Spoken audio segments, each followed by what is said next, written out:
Thank you so much for clicking on this video. Now, I want to go through the things that are making Ibrahim Traoré special, the things that are making him continuously hit headlines. This man doesn't care about what you think, what you're saying, how you're feeling. He is doing his people. He is for his people and is focused on his people and his country. We are going to dive into comment on his approach, the effects it's having, and how other countries can take note and hopefully look to do the same or take notes from his book, essentially. Now, if you do not know much about what is going on in Burkina Faso, who Ibrahim Traoré is, and the history about Burkina Faso, which is the country he's currently leading, I would recommend you watch the video by with.OHLEEN. Stay away from TikTok. TikTok is filled with salacious information and a lot of AI images, and it's just getting a bit messy on there. But watch a sit-down video on the history of Burkina Faso, and also I'd recommend watching with.OHLEEN's video titled Flying to Meet the President of Burkina Faso. His team did a great job detailing everything you need to know to bring you up to speed on the tone within the country and the things he has done to date. I think that is just adding, not making, but adding to him being a talking point and the effect he's had to the world, essentially. Now, before I get into these highlights, I want to say I am not trying to cover breaking news in this video, but I'm just trying to highlight the character in this man and the actions that he backs his words with. Emphasis, the actions he backs his words with. We are going to look at a select few learning points, and to me, I see these as templates on what it's going to take for us to see true freedom on the continent. Currently, he's leading Burkina Faso. Some people refer to him as President Ibrahim Traoré, but quite a larger number refer to him as a general, because I think this is coming from his energy, his presentation of himself, and also he's said he doesn't want to get paid as a president. He will remain on the army books in terms of payroll and salary and all the above. A lot of it looks calm, measured, but very sharp words backed with even sharper actions are coming from the country led by him. Now, on to the highlights. I'm just going to be powering through some of these, and I'll let you make up your mind on what you think about each one. But each one says a lot about him, the way he's making decisions, the effect he's having, and the people surrounding him. Let's get into it. So number one, it came out that one of his soldiers were given $5 million as a payment to assassinate him. If you want to know more about that, there's many breakdowns on what happened there. But yes, that's number one for me. Number two, President Trump is looking to impose sanctions on Burkina Faso because Ibrahim turned down an invitation to the White House. His response was, "I'm busy building my country." Number three, he rejected an offer from Saudi Arabia to build 200 mosques in the country. And again, his response was, "My people can pray anywhere." Take notes all. My people can pray anywhere. Right now, we need schools, we need hospitals, and we need good infrastructure and businesses in the country. Number four, he has currently opted to only, as I mentioned earlier, he's currently opted to only take home his military salary. He is not being paid as for what a president would be paid for Burkina Faso. Number five, Ibrahim Traoré shares very similar, if not identical similarities to Thomas Sankara. He came into power, Thomas Sankara that is, in a very similar way at the same age, actually, in the same country. And their beliefs, their ideas towards anything to do with colonialism, French colonialism, their approach towards the revolution is very similar. Many people in the country actually believe Ibrahim Traoré is Thomas Sankara in reincarnation. Number six, on the 30th of April this year, 2025, there was a peaceful protest in London, in Paris, in many major cities across the world in support of Ibrahim Traoré.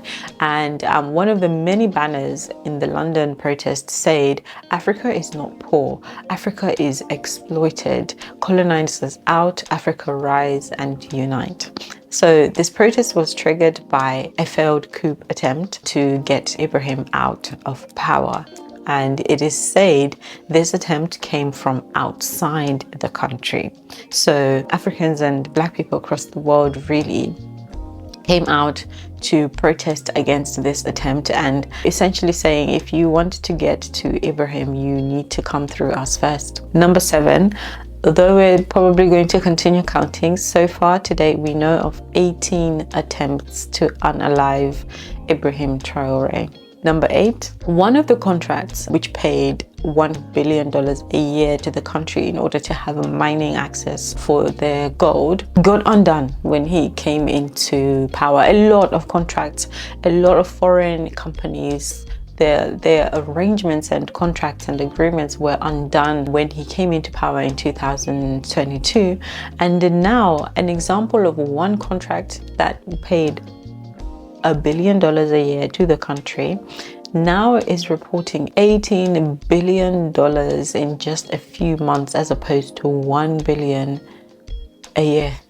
$18 billion in 3 months from one contract. Number 9, Ibrahim is currently backing a law that is supporting the withdrawal from same-sex marriages. He stated that homosexuality is not in line with the African culture, and it's not in line with our religious beliefs. Number 10, as of 2025 April, the entire country now has surveillance cameras. Now, Burkina Faso is one of the countries that are constantly fighting terrorists and is extreme Islamist groups. So security is a big issue in the country, or at least was a big issue in the country. And now they have installed surveillance cameras tracking and managing security throughout the country. He's been in power since 2022, by the way. 2022. Anyway, okay. Number 11, in an interview, one of the many wonderful words, and as I said, delivered very calm but sharp words. One of the things Ibrahim said in response to, criticism on the chosen partnerships, in this case it was Russia, the deal he has struck with Russia, the relationship he's building with Russia, there was criticism from the West. He said, "We are free to establish partnerships with whoever we choose. That is what independence means." Number 12, the name Burkina Faso means the land of honest men, or the land of upright people. I didn't know this. So in my research of what's going on and everything, I became curious, because a lot of rebranding and renaming and rejigging and new businesses are going back to the roots by doing things as far as, the names they use have a meaning that originates from the land, going back truly to the motherland. I had it as number 13, but I think I already said it earlier. He has taken away control from private companies when it comes to anything involving rebuilding the country's infrastructure. So literally, he has called upon individuals to contribute their time and skills into building the country, from things like pavements, buildings, farming, the list goes on. Okay, the first time for me Burkina Faso came on my radar was when I saw a post of the announcement of him taking away colonial wigs and gowns, colonial gowns in, well, not colonial, but these things were put in place by the colonial masters, how they look and present in the court system. He took that away, and he's renamed roads, removing colonial master names, promoting locally grown, locally packaged and locally consumed products. Anything imported or made outside the country is being removed to promote locally made textiles only. Number 14 is a bit lighter, but also silly, but also okay, the man means business. Burna Boy's management team apparently inquired about performing in the country, and Ibrahim responded saying, "No, my people don't need entertainment right now. They need to focus on building the country." Why would you want to go and perform in a country that's mid-war? Why? It's giving up. Anyway, number 15, when it comes to the reason why he kicked out foreign troops, it's not just as simple as removing their access or because he's working towards decolonizing the country, but numbers are showing that even though they come with all this gear, they come in numbers and, you know, with all this technology and gadgets, they tend to take either a long time to make a change or actually make things worse. There's so many explanations that indicate that's intentional. There's also indications that show it's just because they would struggle. When you compare local troops to foreign troops that have been brought in, they cannot tell, for example, the difference between a farmer and a real terrorist, the nuances to be able to differentiate. They won't know when to consult a local leader, for example, and when to pull the trigger, when to use force, for example. When it comes to tackling terrorists, the local troops are doing a much better job and lasting results. I am going to pause here because I could be here for hours numbering out the things that are going on, and each and every week there's new developments and new things coming out of the country, which is amazing. But do let me know your thoughts in the comment section. I do think there's a lot to be learned from the character of this man, what it's taking for change to happen in this country. He is by no means polite, he is by no means available for outsiders, but he is serving his country. The key focus in this video was and is the character in this man, and to look at it to see going forward, what can we do or what can we ask of our leaders in order to see true freedom. Thank you so much for staying to the end. I really appreciate you, and I look forward to interacting with you in the comment section below. Let me know what I have missed, because I know I've missed plenty. I've missed a lot, but add it in the comment section below, and we'll keep following the story and the journey of Burkina Faso.